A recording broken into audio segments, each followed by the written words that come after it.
సాధారణంగా అయితే ఏ సంస్థలో అయినా 6 లీవ్స్, క్యాజువల్ లీవ్స్ తో పాటు ఎమర్జెన్సీ లీవ్స్ కూడా ఉంటాయి. అయితే ఇవి కాకుండా ఏదైనా పని పడినా లేక బద్దకించి ఆఫీస్కి వెళ్లాలని అనిపించకపోయినా ఉద్యోగులు నానా రకాల అబద్ధాలు చెప్పి లీవ్ తీసుకోవడం సర్వసహజం. దీంతో ఏ ఎంప్లాయీ అయినా ఉన్నట్టుండి ఫోన్ చేసి లీవ్ అడిగితే బాస్కు ఇవ్వడానికి ఇష్టపడరు. తప్పదు కాబట్టి అయిష్టంగా సెలవు మంజూరు చేస్తారు. మనం కూడా ఉన్న వాస్తవాలు చెప్తే బాస్లో లీవ్ ఇవ్వాలని భావించి ఏమేమో చెప్పి లీవ్ తీసుకుంటున్నాం. కానీ ఓ ఎంప్లాయీ మాత్రం ఉన్న వాస్తవాన్ని వదిలిపోతున్నట్టు తన బాస్కు చెప్పేశాడు. తనకు లీవ్ ఇవ్వండి అడిగాడు. దీంతో అతని నీతి నిజాయితీని చూసి బాస్ విదా అయ్యారు. లీవ్ ఎలాగో శాంక్షన్ చేశారు. దాంతో పాటు తన జీవితంలో ఇంత నిజాయితీ లీవ్ లెటర్ ను ఎన్నడూ చూడలేదని ఇన్స్టాలో పోస్ట్ చేశాడు. దీంతో ఆ పోస్ట్ వైరల్ అవుతుంది. ఇంతకీ ఆ లీవ్ లెటర్ లో ఉన్నది తెలిస్తే మీ హార్ట్ ని కూడా టచ్ చేస్తుంది. ఆ ఎంప్లాయీ బ్రేక్ చేసింది. ఇక మ్యాటర్ లోకి వెళ్తే నామినేటింగ్ అనే సంస్థ CEO జస్వీర్ సింగ్ ఇటీవల తనకు వచ్చిన ఒక మెయిల్ ను సోషల్ మీడియాలో షేర్ చేశారు.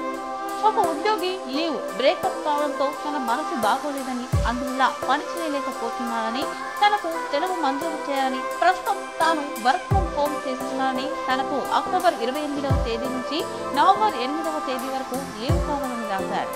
ఇక ఈ mail CEO Jasveer Singh heart ను టచ్ చేసింది. దీంతో వెంటనే అతను ఆ ఉద్యోగి పరిస్థితి అర్థం చేసుకోవడంతో పాటు అతని నిజాయితీకి ఫిదా అవుతూ లీవ్ గ్రాంట్ చేశారు.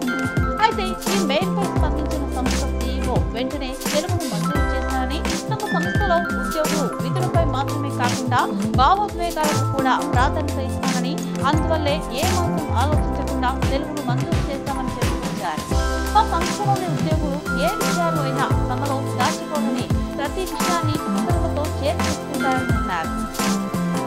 జెన్జెట్ తన మనసులో ఏమీ దాచుకోదని, యువ ఉద్యోగాలు తమ భావోద్వేగాలు, మానసిక సమస్యలు వంటి అన్ని విషయాలను బహిరంగంగా పంచుకుంటున్నారని CEO జస్టిస్ అన్నారు. ఈ పోస్ట్ నెటిజన్ల నుంచి విపరీతమైన స్పందన వస్తుంది. ఇంతకీ ఆ ఉద్యోగికి సెలవు ఇచ్చారా లేదా అంటూ ఓ నెటిజన్ కామెంట్ చేయగా జస్టిస్ స్పందించారు. మెయిల్ చదివిన మరుక్షణమే లీవ్ మంజూరు చేశారని బదిలించారు. ఎంప్లాయీస్ నిజాయితీ, బాస్ గొప్పతనం రెండు కూడా ఆదర్శవంతమని నెటిజన్లు ప్రశంసలు పొందుతున్నారు. ఇక ఇలా ఉంటే చాలా మంది యూత్ ఇలాంటి పరిస్థితి ఎదుర్కొంటూ ఉంటారు. ప్రేమ ఫోన్ కావడంతో ఫోన్ చేయలేకపోతారు. వారికి దాని నుంచి బయటపడడానికి కొంత సమయం పడుతుంది. మరికొందరు ఇంట్లో సమస్యల వల్ల మూడవపై సరిగ్గా ఉద్యోగంపై కాన్సన్ట్రేషన్ పెట్టలేకపోతారు. అలాంటి పరిస్థితిలో ఉద్యోగాన్ని వదిలిస్తారు. అయితే జస్వీర్ సింగ్ లాంటి బాస్ ఉంటే ఇలాంటి పరిస్థితులు ఏ బ్రేకప్ పర్సన్ కు రావని నెటిజన్లు ప్రశంసలు కురిపిస్తున్నారు. ఏదేమైనా బ్రేకప్ లీవ్ ఇప్పుడు యువతలోని కొత్త ఆలోచన ధోరణికి అడ్డం పడుతుంటే ఎంప్లాయీ నిజాయితీ, బాస్ గొప్పతనం రెండు కూడా ఆదర్శవంతమని